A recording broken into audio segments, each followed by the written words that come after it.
Hey guys, Scott, Thin Air Graphics.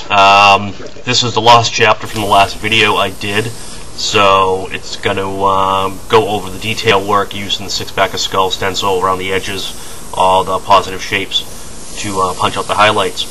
So this starts out where the other one kind of left off. Right now I'm still doing some of the detail shading using the candy orange mixed with a little black for the darker color.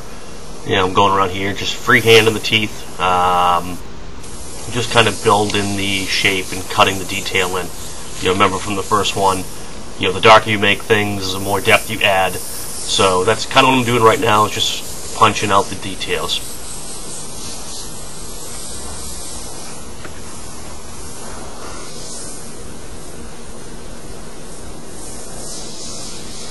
Kind of shaping the shadow of the fire here. Punching out the edge of the jawbone just to give it some lift out of the fire. The top of the skull is getting a little bit lost, so I'm just taking the template out again and just hitting the top of the skull just in a couple spots. And you see that little bit of shading goes a long way. Like I said in the first one, you want to build your shading slow and build it. Don't try to ram in there and get it all done in one spot. Because once you do that, you're committed and it's harder to edit. But if you build it slowly, you'll have a lot easier time, getting to your end result. It really doesn't take that much time. So now here's the lost chapter finally coming up. So that's all the dark shading done. Now I want to punch it out and finish off the fire and really brighten it up. So now I'm going back to the yellow. I'm taking the rest of the template out. That has the negative shape of skull, and all around the edges is little pieces. So there's the top of the nose bridge, and just a little bit of reduced yellow. Bottom of the nose. See that little bit? It just punches out that nose and makes it look like it's lifting. The edge of the teeth, just to bring that out. The brighter something is, the more in the foreground it's going to appear. And this is just kind of shaping it. All around the temple of this thing is the top of the eye. See that little bit just kind of lifts it off and punches it out.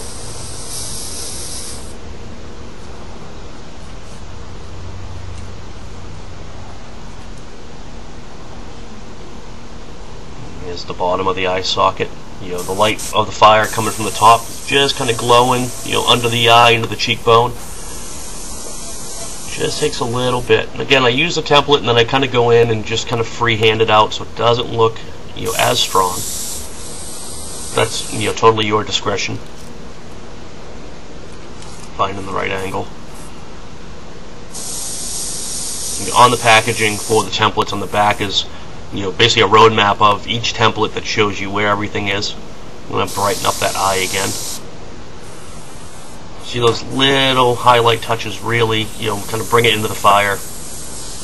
And now I'll do some freehand, some core highlights, and right around the teeth. In the center of a few of the teeth, I'm putting a bright highlight as well as the sockets, and that's going to make them appear more round.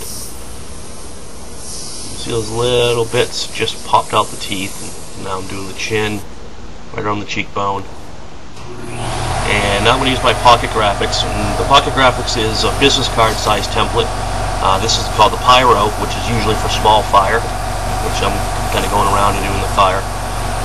But it works really good in a lot of skull painting, whether you're using these templates or just any skull, because it has some really nice shapes that work with almost any skull. And it's not a big template, so it's really fits in well. So now I'm going to go in, right where the cheekbone meets the jawline, a little highlight right in there.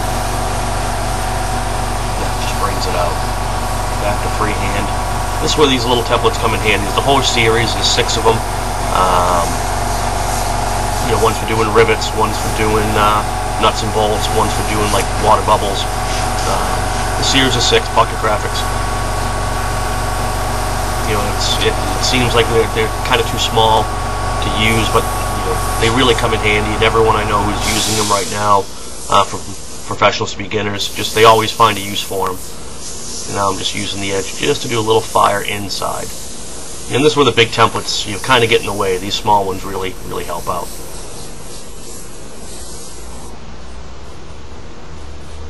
and those are available at the same places that the 6-pack Skullz series is.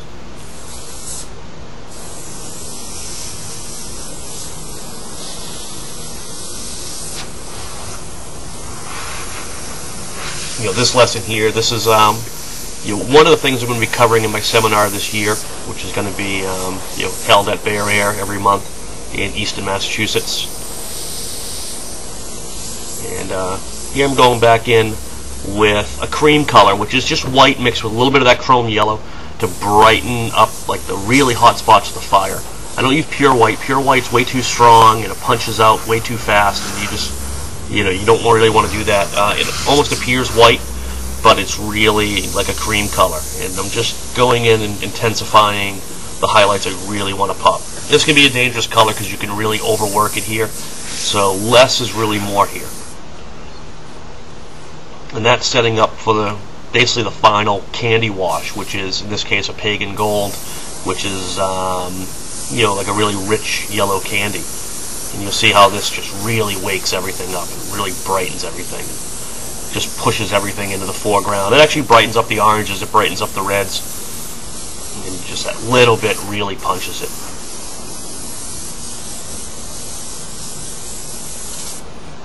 And we're just about done.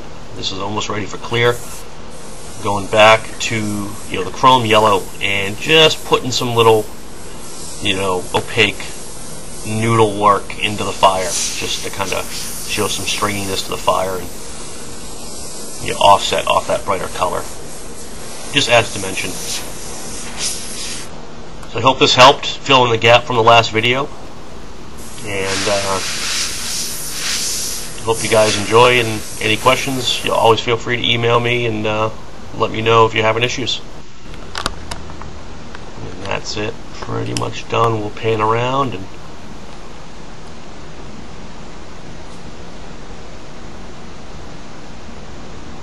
you know, it doesn't look like a stencil anymore. It looks, you know, like a complete freehand, and that's kind of the key to the stencil use.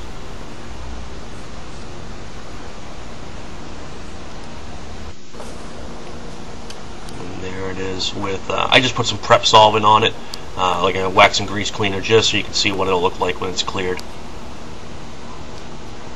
And you're really bright and dynamic. The camera doesn't like it that much.